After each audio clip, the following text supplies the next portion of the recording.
Next हम लोग देखते हैं डिविजन्स ऑफ पेरिनियम। तो हमें पता है कि पेरिनियम एक डायमंड शेप स्ट्रक्चर होता है। ये इसकी एंटीरियर सरफेस है और ये पोस्टीरियर साइड है। एंटीरियरली यहाँ प्यूबिक सिम्फिसिस प्रेजेंट होगा, पोस्टीरियरली इस जगह पे कॉकेक्स होगा, साइड पे इस्चियल ट्यूबरोसिटीज़ होंगी। तो अब इसकी डिवीज़न किस तरह से होती है कि मेनली हमारे पास एक ट्रांसवर्स लाइन होती है, एक हॉरिजॉन्टल लाइन होती है जो पास करती है दो इस्चियल ट्यूबरोसिटीज़ के दरमियान में से, और दो इस्चियल ट्यूबरोसिटीज़ को एक दूसरे के साथ कनेक्ट करती है। इसकी वजह से हम देखते हैं कि हमारे पास जो पेरिनियम है वो दो पार्ट्स में डिवाइड हो जाती है, दो ट्रायंगल्स में डिवाइड हो जाती है। ये जो ऊपर वाली ट्रायंगल बनी है इसको हम लोग कहते हैं यूरोजेनिटल ट्रायंगल,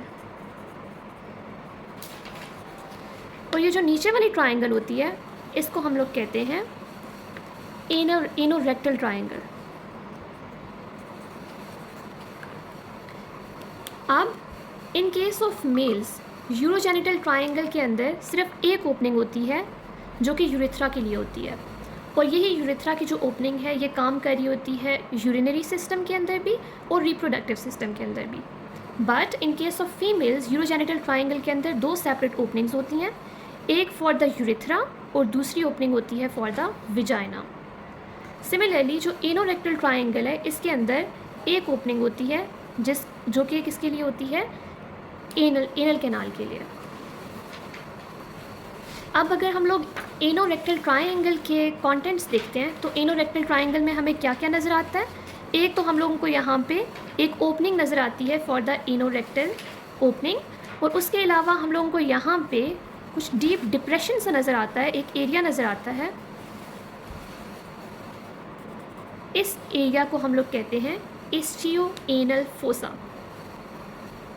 अगर हम लोग यूरोजेनिटल ट्रायंगल की बात करते हैं तो उसके अंदर हम लोगों को फीमेल्स के केस में दो ओपनिंग्स, मेल्स के केस में एक ओपनिंग नज़र आती है। उसके साथ साथ यही वो एरिया होता है जहाँ पे हमारे पास कुछ पाउचेस होते हैं, सुपरफेशियल एंड डीप पेरिनियल पाउचेस। अब अगर हम यूरोजेनिटल ट्रायंगल को देखते हैं तो इन दो ओपनिंग्स के अलावा बाकी जो जितना भी ट्रायंगुलर एरिया होता है इसको हम कहते हैं पेरिनियल मेम्ब्रेन। पेरिनियल मेम्ब्रेन कहते हैं इसको हम। और लास्ट पे इन दो ट्रायंगल्स के दरमियान में हमारे पास एक स्ट्रक्चर होता है जिसको हम पेरिनियल बॉडी भी कहते हैं। अब पेरिनियल बॉडी की क्या सिग्निफिकेंस है इसको हम लोग आगे डिस्कस करते हैं। इस पिक्चर के अंदर आप लोग देख सकते हैं कि ये हमारे पास पेल्विस थी और ये वाला diamond shaped area that is the perineum. अब पेरिनियम के अंदर यहाँ पे दो इस्चियल ट्यूबरोसिटीज़ हैं और यहाँ से एक लाइन आ रही है जो कि डिवाइड कर रही है पेरिनियम को दो ट्रायंगुलर पार्ट्स में। ऊपर वाले को हम लोग कहते हैं यूरोजेनिटल ट्रायंगल और नीचे वाले को हम कहते हैं एनल ट्रायंगल। अब अगर आप लोग इस पिक्चर को देखें तो यहाँ पे हम लोगों को नज़र आ रहा है ये ऊपर वाला ट्रायंगुलर पोर्शन है, मतलब ये यूरोजेनिटल ट्रायंगल का एरिया है। यहाँ पे जितना भी ये ट्रायंगुलर पोर्शन है this is the perineal membrane, और दरमियान में क्योंकि ये एक फीमेल पेल्विस था इसलिए यहाँ पे हम लोगों को दो ओपनिंग्स नज़र आ रही हैं, one for urethra other is for the vagina. इसके अलावा ये जो ऊपर वाली एक ओपनिंग है इसको हम क्लाइटोरिस कहते हैं। साइड्स पे हम लोगों को जो ये स्ट्रक्चर्स नज़र आ रहे हैं इनको हम लोग क्रूरा कहते हैं, और ये वाली जो चीज़ है इसको हम लोग कहते हैं bulb of vestibule. This structure is known as bulb of vestibule. So यहाँ पे हम लोगों को एक चीज़ नज़र आ रही है, ये यहाँ पे हम लोग देखते हैं कि this is the perineal membrane, और ये यहाँ पे एक मसल होता है जो कि इन दो एरियाज़ को डिवाइड कर रहा है, और इसका नाम होता है डीप ट्रांसवर्स पेरिनाई मसल।